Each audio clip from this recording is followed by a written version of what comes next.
The Dr. Bryant McDonough Show.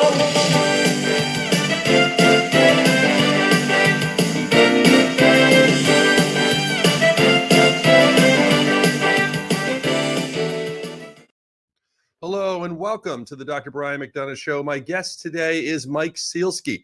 Mike Sielski is the author of The Rise, Kobe Bryant and the Pursuit of Immortality. I guess the one way you can describe it, as someone in the book said, they said every superhero needs an origin story. First of all, Mike, welcome to the program. Brian, thank you so much for having me. I'm looking forward to this. It's funny, a shameless promoter, I will talk about my last program where I had Ambassador Daniel Mulhall, the Irish ambassador to the United States. And we talked about James Joyce.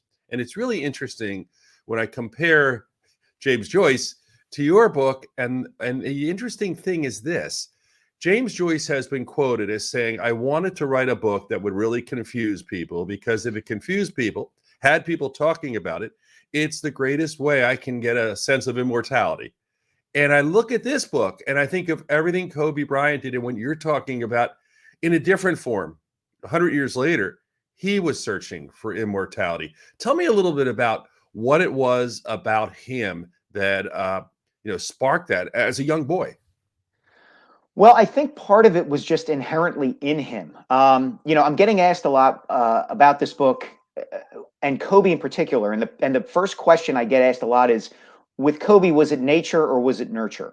And I really think it was 50-50. On the one hand, he was born into a set of circumstances and an environment that totally allowed him to flourish in the thing he wanted to do and be, which was to be a great basketball player. You know, his father, Joe, was a great player in Philadelphia, in high school and college, and played in the NBA professionally in Italy. His mother, Pam, was a very strong-willed woman, raised devoutly Catholic, ran the household, a disciplinarian when it came to her children's educations and behavior and things like that. But both parents indulged Kobe when it came to basketball. And then you have the aspect of the family living in Italy for 8 years, coming back to live in Lower Merion Township, a very diverse suburb of Philadelphia, diverse in all the ways that matter, racially, economically, et cetera, et cetera. But then you have within Kobe, without any doubt, this singular drive that I don't know that can be explained any other way other than to say he was kind of unique in this regard, that he knew at the earliest of ages exactly what he wanted to do, exactly who he wanted to be in terms of his profession as a basketball player, and was willing to become that, do what was necessary to become that thing in a way that is so rare, almost sui generis to anybody. You know, the idea that he would ice his knees after playing pickup basketball against his peers because he had seen his father and other professional players doing that. And there's this total kind of lack of self-consciousness when it comes to basketball in his life at all stages of his life. So I think it's both. Where does that come from? I think it was naturally within him, and I think it was the environment and setting that allowed him to kind of pursue that passion. Going back that many years. And I will say that Mike was a LaSalle graduate and Joe Bryant played for LaSalle. I went to LaSalle 20 years before Mike, but I never saw Joe Bryant play in person except at games because I wasn't a student yet. He was prior to that time. But we watched in Philadelphia his father, who was an excellent player, who went to the pros, who played for the Philadelphia 76ers and had quite a career on his own. My memory of Joe Bryant and his wife is interesting because I grew up, at that time I was living in Wynwood, which is pretty close to Lower Merion. And I remember my brother showing me Joe Bryant's house. Joe Bryant was married to the sister of a player who I think was one of Rolly Massimino's first recruits at Villanova, a guy named Chubby Cox. So clearly she's known for the book. She's very intelligent. She's an athlete. He's an athlete. They have this wonderful home on the main line. And, I heard a lot of people over the years saying, well, Kobe, never grew up in the city or whatever, but he was playing in the Sunny Hill League. He was doing these things, but his home was on the main line. They didn't move to the main line to do that. I mean, I saw his house before Kobe was born. Clearly, they always lived there. Yeah, and I think you're raising kind of an interesting dynamic in Kobe's development, Brian, which is if he hadn't been so driven, if he had just kind of settled for, okay, well, I grew up in Lower Merion, for part of my youth. And the other part of it, I lived in Italy and I got to observe these basketball players that my dad was playing with and the way that they played. And I learned a little bit from them. I don't think he would have been the athlete and the player that he turned out to be. I think he inherently understood once the family, moved back to the Philadelphia area in particular, but even before that, when the family would come home every summer to spend some time in Wynwood and then go back to Italy for Joe's basketball season. Kobe was playing in the Sunny Hill League and playing in courts around the city even then. And I think he inherently understood I have to test myself against the best of the best to get to be where I want to be as a player. And the best of the best was going to be in Philadelphia. It was going to be in the Sunny Hill League.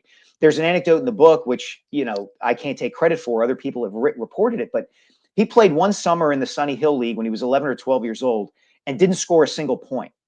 Did no free throw, no, late game layup and a blowout, nothing. And he took that as a learning experience. He felt like he had embarrassed his father, embarrassed his uncle Chubby Cox, embarrassed the Bryant family name when it came to basketball.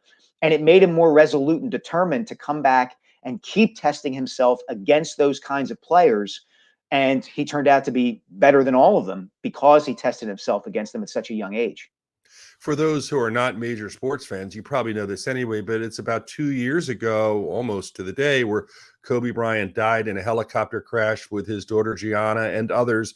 And I think when he died, it's one of those things people remember where they were. I mean, he was that powerful of a player and a presence, and you don't see that with a lot of players. I mean, he really did have, I would say, a magnetism or an attraction where people were interested in him.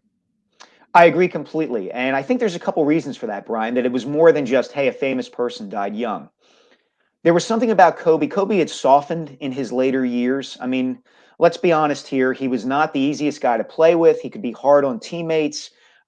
There's the entire situation in Aurora, Colorado, with the sexual assault allegations and charges. But he was traveling this kind of redemptive narrative arc that we as a society love in our athletes and sports figures. There was a sense that he had been to the bottom, to the depths, that he had put himself there, and he had come back from that. He become kind of a guru for athletes and people everywhere with the Mamba mentality. He had become a girl dad. He won an Oscar, an Academy Award for filmmaking. He was into storytelling. And when that helicopter went down, I think part of what made Kobe's death so emotionally impactful for people was a sense that there was still more to come from him, that he was on this upswing in his life and people were waiting to see what was ahead. And now they would never see that. They would never get to see and experience what Kobe was going to do as he got older. I think what's unique about this book, and I'm talking with Mike Sielski, author of The Rise, Kobe Bryant and the Pursuit of Immortality. I think what's unique about this book is that you're looking at Kobe early on. I mean, yeah, biographers might look at Thomas Jefferson or something and tell a story, but I mean, you're going with audio tapes, the experience, living in the area and being a writer in the area where Kobe Bryant spent much of his formative years, talking about that. I'm sure there is lots of information about his later life, but the early life, I think it's intriguing because we all look back. When I was reading it, I was thinking, well, I came from a basketball playing family. By all rights, I should have played, but I don't think I've yet dove on the floor for a loose ball. I just watched it go out of bounds. You have a certain personality that takes you a certain way. Clearly at that early age, much maybe like you were interested in writing, I was studying science, you find what you want to do and you address that passion. Yeah, I think this, in some ways, this is a great business book. I had a friend of mine tell me that last night who had read it, that it's all about kind of, as you said, figuring out what you want to do and what you can do and pursuing that with kind of a singular focus. One of the anecdotes that I uncovered is one of my favorites in the book, which is that when Kobe was 14 or 15 years old, he had a friend who was a couple years older, who he had met through Kobe's older sister, Sharia. And the two of them would go to playgrounds in and around the city to play basketball, but they would play this kind of unique brand of basketball. Kobe would shoot, and the friend would rebound all his shots. And the friend would also scream at Kobe while Kobe was shooting. You're soft. You go to a white school. You're not tough enough and black enough to play in the Philadelphia Public League. And Kobe wanted him to do this because A, he was already hearing this kind of trash talk. B, he knew he was going to continue hearing it throughout his high school career. And C, he knew he was going to hear it, assuming he got to the NBA and had a long career in the NBA. And he wanted to kind of equip himself with this emotional armor to be able to deal with it. That this is the only way I'm going to get better. I've got to get accustomed to people taunting me while I'm playing, and I've got to be able to play through that. And at 14 or 15, that is an incredible long-sightedness for someone to have when it comes to his or her career. I think about this all the time at 14 or 15. It took everything in me to work up the courage to ask a girl out on a date when I was 14 or 15. And here's what Kobe's doing, thinking that far ahead about who he wants to be as an athlete and a basketball player, and this craft that he's going to devote himself to the rest of his life. And the fact that he could see it that clearly at so young an age is remarkable to me. It's interesting, you talk about him growing up and his family, his mother, his father. What happened there? I mean, as he got older, there was a disconnect. In fact, I think at certain points he pulled away from them, and without disowning them, he kind of took them out of his life. What happened? So, from what I understand from the people I talked to in reporting the book, the first break, the fracture in the family, really happened in 2001, 2002, after Kobe met the woman who would be his wife now, his widow, Vanessa. Kobe was 21. Vanessa was, I believe, 17 or 18. And a friend of his told me during the course of the reporting of the book, Kobe wanted to do everything young. He wanted to do everything early. He wanted to get to the NBA early. He wanted to marry early and young. He wanted to start a family when he was young. And I think what happened was that Joe and Pam just felt he's too young to get married. He's too young to be starting in this stage of his life. And Kobe just flatly said, no, I disagree with that. And it led to a fissure between them that never really healed. There was times where they kind of grew closer again. There was a situation with Pam and Joe trying to sell some of his memorabilia that led to another falling out. I think there was a perception on Kobe's part that Joe and Pam were kind of riding his coattails and living off of him in some ways. And it's really a shame, Brian, because that family was so close and so tight when Kobe was young, and he loved them so much. You mentioned the tapes that I got my hands on, these interviews that Kobe did for kind of an aborted book project when he was 17, 18, 19 years old. And he speaks on those tapes about how close he is to his family, how much he loves his mom and dad, and the fact that that fracture happened and was never fully healed even before Kobe's death is really one of the saddest parts of his whole story. By the way, if you enjoy the Dr. Brian McDonough show, I'd ask you to subscribe, hit the bell. I'm learning the routine you do on social media. But if you want to join, you can get more of these programs.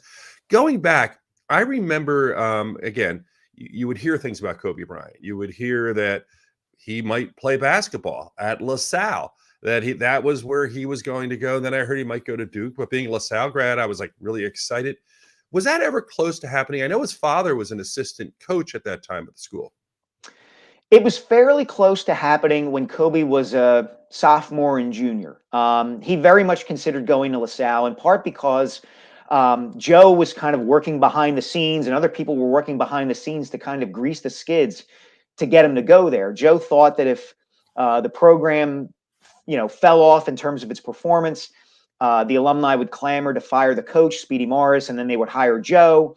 And Joe had this plan of bringing in Kobe and several other great players who were friends of Kobe's through the AAU circuit. Players like Richard Rip Hamilton and Shaheen Holloway, who went on to be a great Division I point guard, and other guys like that. And they'd create like a Fab Five Part 2, trying to replicate what happened at the University of Michigan in the early 1990s.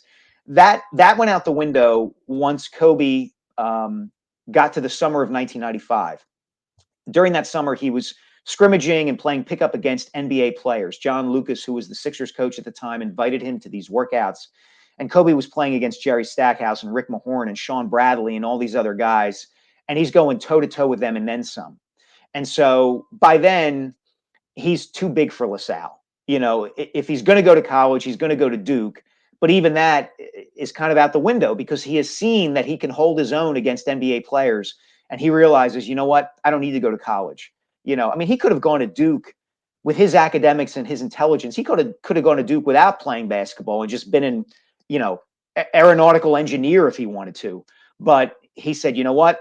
College isn't for me. I can get what I want by jumping straight to the NBA. I distinctly remember a press conference. I was working at Fox at the time. So, as you're waiting to go on the air later at night, you kind of watch TV. I was watching, and it might even been the Fox News we were watching before or after I got on. And they did a little sports interview where they showed a clip. And he was going to go to a prom with a celebrity date. And he also, at his announcement, had sunglasses on the top of his head. And I thought, like, this guy's kind of a hot dog. Like, I mean, is he, what was that just later on, I guess it served his benefit, but was that kind of strange at the time too? It absolutely was. I mean, the reaction to that press conference when he announced famously, I'm taking my talent to the NBA, the reaction to that was kind of abject horror and like, who does this kid think he is? And what's interesting about that now, to kind of look at it in retrospect, is so much of that reaction is born out of the fact that Kobe understood before most elite athletes, he was kind of at the vanguard of this, that he was in control of his future. That those college coaches who were recruiting him, guys like Speedy Morris and Mike Krzyzewski at Duke or Dean Smith at North Carolina, they needed him more than he needed them. And that was a new thing at that time. The idea that he wasn't taking the traditional route to basketball success. Back then it was, hey, you go play for a great coach, you spend a few years in college, and then you go to the NBA. That's the way it's supposed to be done. And Kobe rejected that out of hand. And, I think what he did was kind of a canary in the coal mine for what other athletes were going to do in years to come, where they, you don't have to go to college, or if you do, you only stay a year, or you might transfer, blah, blah, blah. That whole idea of controlling your own future, controlling your own narrative. And especially the other factor too, of course, Brian, is that Kobe was 6'6" and a guard. So there was this idea that who does he think he is that he's going to be able to make the jump to the NBA? Kevin Garnett had done it the year before in 1995, but Kevin Garnett was 7 feet tall and built like a man when he was 18 years old. There was a perception that Kobe would get pushed around and wouldn't be able to succeed at the NBA, that he was getting ahead of himself. And of course, he spent the next 20 years kind of proving everybody wrong about that. And that drive was there from the beginning. If you look at his life, the time in Italy, how did that change him, help him, enhance his development? Well, I think it made him more open to people of various backgrounds. Obviously his family is among the very, very few, Black people that they see on a day-to-day basis in Italy when they're living over there for 8 years. So there's an openness to people of different races and backgrounds in Kobe that you see throughout his high school career and time at Lower Merion. And I think generally speaking, you see throughout his whole life. Now, the flip side of that is when he comes back to Lower Merion and is going through school, and I think I'm the first to report this, he actually joined an organization called the Student Voice at Lower Merion, which was basically their Black student union. And so at that time, he's kind of searching for his identity. What does it mean to be me in this kind of posh, diverse suburb of Philadelphia? What does it mean for me to be a Black kid in this environment at this time in American history? So there's that aspect in terms of how Italy affects him just in his own personhood. And then there's the other aspect, which is he watches these Italian players who are not as good as NBA players, obviously, but they are terrific in their own right. And so he's watching their footwork, their fundamentals in the way they shoot, the way they space themselves on the floor.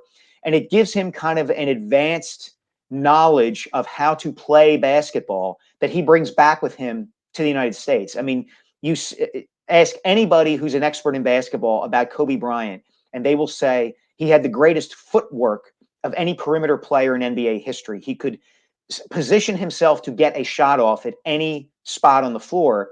And I think his time in Italy and the accent on the fundamentals there leads to that he appreciates their importance and works on them and hones them in his game throughout the rest of his life.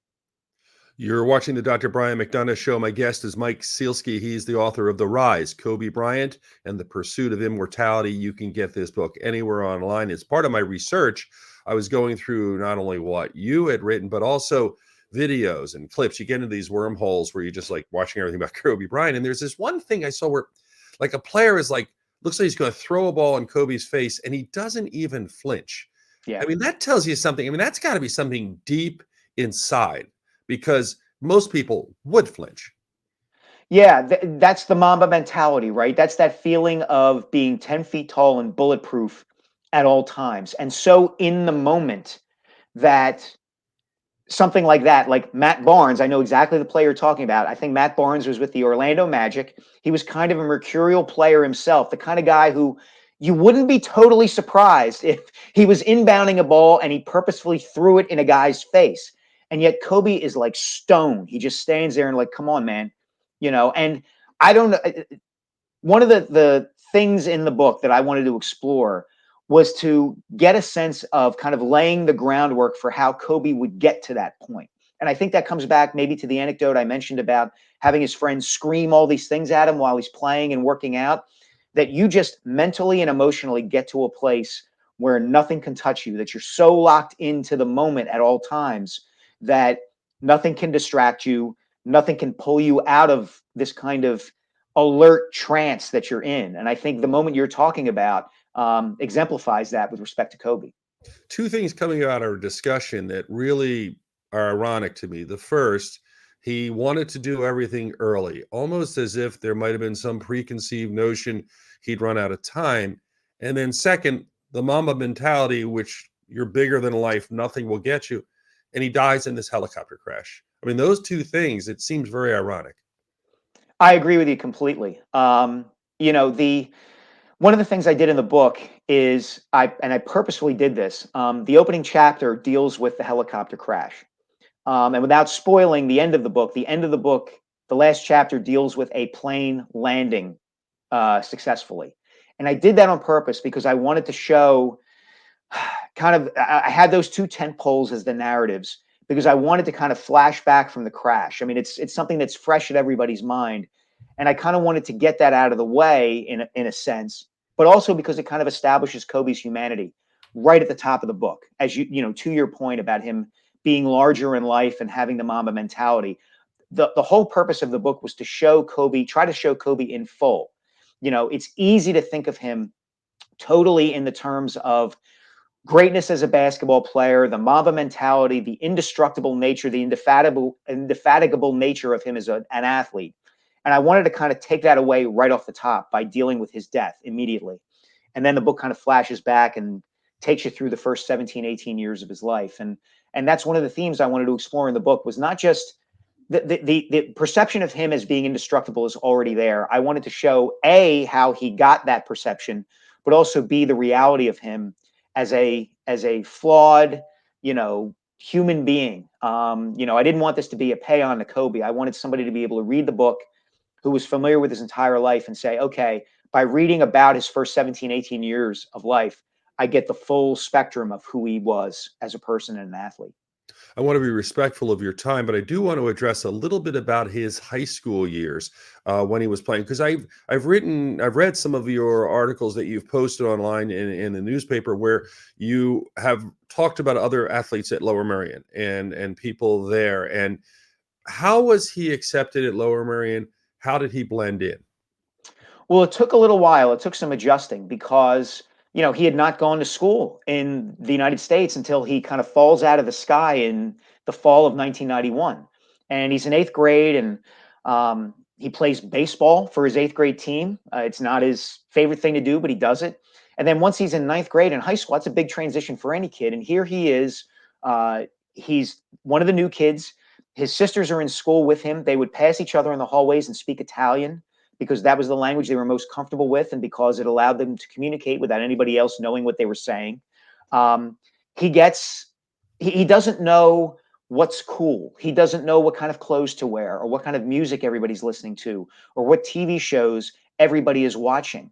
And so it takes him a little while to kind of adjust and find his way. Basketball is that vessel. It gets him into, all the other places in the school. But by the same token, by the time he graduates, he's the most popular and recognizable figure in the school. And over those 4 years, he's found a way to move within various social groups. He can hang out with the other kids from his honors English classes, or he can hang out with the other kids who like rap music, or the student voice, the other Black students who are involved in that organization and who have grown up in the way that's more customary for kids in Lower Merion Township to grow up. That's maybe the biggest hurdle he's got to get over early on. Is he hasn't grown up in the same way any of the Black kids at Lower Merion have, and he hasn't grown up in the same way any of the white kids have. He's kind of sui generis, like I said earlier, and he's got to figure that out. And it takes him a little while to do it, but by the time he's graduated, everybody feels a connection to him, and kind of he stands there as a point of pride for the entire community because of his skills on the court.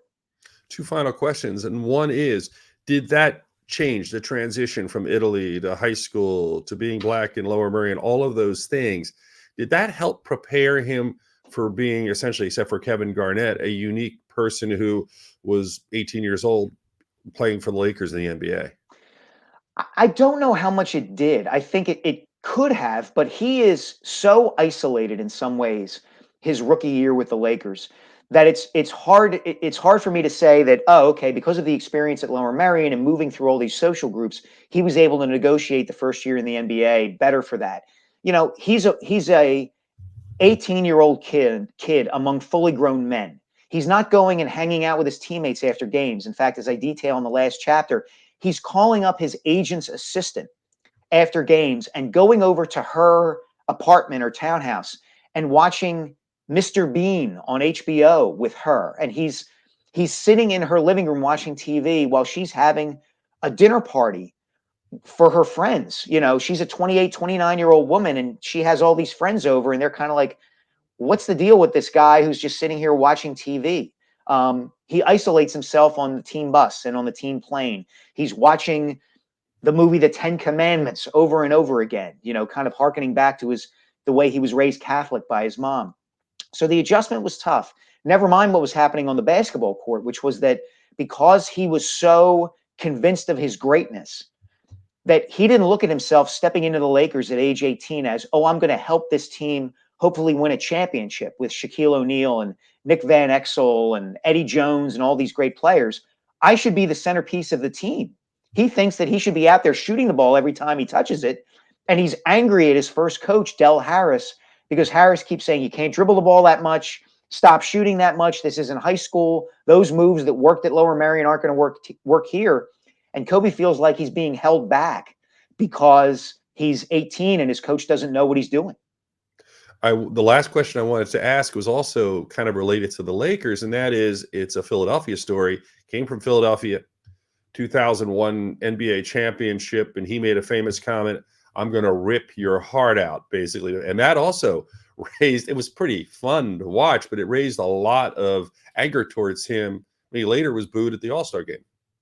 Yeah, I think again, touch on it in the book. That's a really interesting dynamic. The idea that his relationship with Philadelphia was so fraught for so much of his life. I think two things are at work there. I think, number one, because he was from Lower Merion and not technically the city, there were a lot of people who looked at him and said, oh, he's not really from Philly, even though he kind of exemplified the mentality and the devotion to competitive excellence that Philadelphia sports fans demand and love in every athlete. If Kobe had been a Sixer, he would have been a god here because of the way he carried himself and the way he was so single-minded about approaching excellence and wanting to win.